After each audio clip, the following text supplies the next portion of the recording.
No, the start. Yeah. I mean, the start was tremendous. As good a start as I've been around. You're talking about the guys being ready. I mean, they had tremendous focus. The quick turnaround and the preparation has really been impressive with this team. And I think what we showed with Xavier. Ability to shoot threes. I mean, his rhythm shots. He can knock rhythm shots. Is something that he hadn't shown in our games up until this point. And obviously, he shot the ball with a lot of confidence and it got him going. And I think the guys really took it personal with Eli being out these 2 games, and that everyone wanted to make a difference. So the tremendous start got them back on their heels.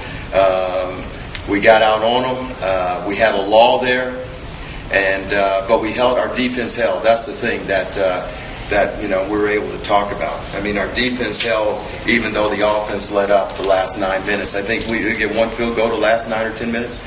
Oh, the first half? Yeah. You had no field goals in the last 11 minutes. Wow. You had 1 point in the last 11 minutes, but you still led by 11. Yeah.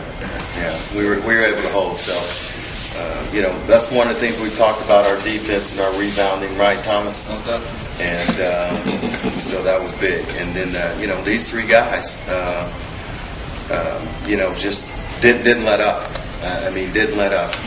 We got the second half. They tried to make their run. We continued to attack with Woody's ability to push the ball and Thomas' ability to get to the rim and finish. Ray, what do you think about this 2-0 start early on? I mean, these critical conference wins are really important to you guys. Well, for us as a program, we won 2 games in the conference last year. I didn't even mention that just talking with the guys. And if you want to be have a goal to be in the top of this league, you got to win your home games, and you got to defend your home court. And that's what we did these 2 games. And the thing about it is, a team like Cleveland State, they're defending conference champions. They won the tournament, and they have a lot of pride in their program, and so it's a great win for us. Woody, or maybe better with X, that start you guys had, was it something that just happens, and did you feel it in the locker room, or you guys ready yesterday? What about that start? I think we really took it personal. We've been playing these last 2 conference games, and we didn't do good in our conference last year, so we all have the goal to win as many games as possible in the conference, and we don't want to lose in games at home. And we just knew we had to come out and have a good start. First 4 minutes of the game and first 4 minutes of the second half, no matter what. And just let our defense carry us. Ray, what do you think about the free throw shooting? I know it's been so up and down. What can you do about that? You just got to work at it. We just got to, go there, and we talk a lot about routine and preparation, and go there and with confidence and knock them down. That's what it is. The guys got to make them. X has done a good job at it. Woody's been putting in extra time at it.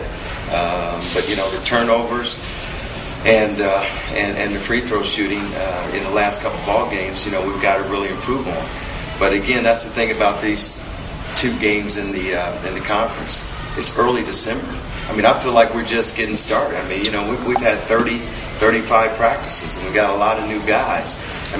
We got a great upside. We're going to get a lot better. And here's another thing: these guys are playing so hard. They hadn't been in a situation we're asking them to play extremely hard. And a lot of these guys hadn't been in and played this hard and going in, and it's adjustment. Going to the line, So not making any excuses for them, but, I always tell them I played. They don't think it. They know it's a long time ago. They already did. But, Coach, are you ahead? How do you evaluate where the team is? Are they where you expect them to be? Are you further along? Or what? You know what? We've got a very tough and competitive group, and what we're doing is competing, and along the way we're figuring out who can do what, and we're learning each other, and we've got a lot of room to grow, but that's what's happening right now. When you have this kind of start and you got a new program. It's not where we need to be, but guys are building trust and faith in one another. And I think that's, what you're seeing with Eli being out. in these two games. I mean, you're talking about Youngstown having 6 or 7 seniors and a veteran ball club, and then the pride that Cleveland State has of being the tournament champions. That's what's encouraging. We can work on our free throw shooting, and that's going to get better. And we'll point out our turnovers and mistakes, and cut our turnovers down and get better. But if you have a team that doesn't have heart, it's tough to give them heart. But these guys got tremendous heart.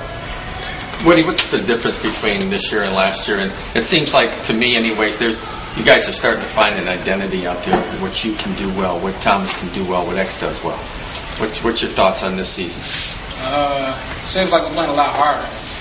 And then, like Coach said, we got a lot of new players. I mean, Chase Simon, he can go for 25 and 90. Like, he can just go off at any time.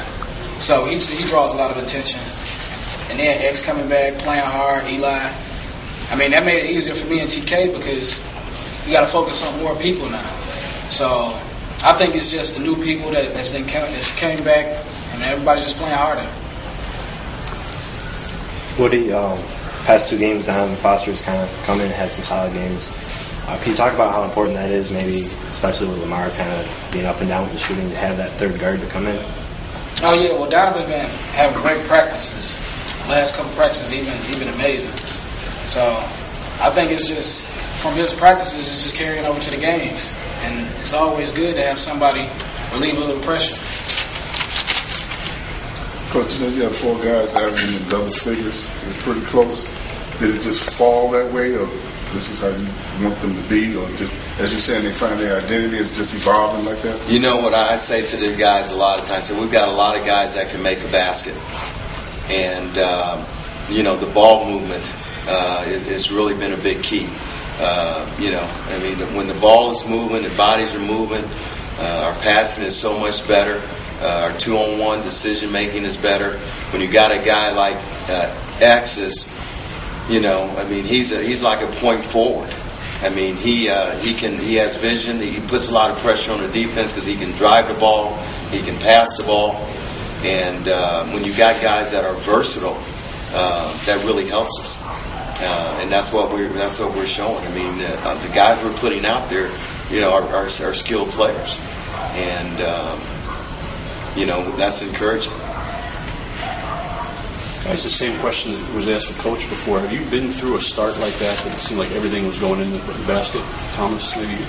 Like you were talking about putting the ball in the ocean, how easy it can be sometimes. Yeah, tonight it seemed like the whole team was in that rhythm. So we got out there, got out the gates hard. Good things happen when you play hard.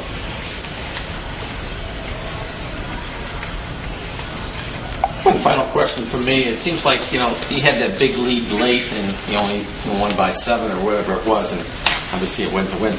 Is there a fine line sometimes that you're trying to milk the clock yet still get a good shot? You know what I mean. What do you see that clock at 28 and you don't want to shoot it, but then you come down to 10, 12, then you're pressing. Is that a difficult time to get that offense going, or is it just something you got to work with when you have a big lead like that? I think it's something we got to work with. I mean, we talked about like last game, Youngstown, we had a big lead, and they kind of came back because we were like playing not to lose. We turned down a lot of open shots, some open layups, and then we just talk about it like if you have the layup, if it's there, then shoot it. But if you got to drive and try to create it, let's just move the ball around, milk the clock a little bit, then make something happen at the end of the shot clock. I mean, it's 35 seconds in the shot clock. That's half a minute, so can't go wrong doing that.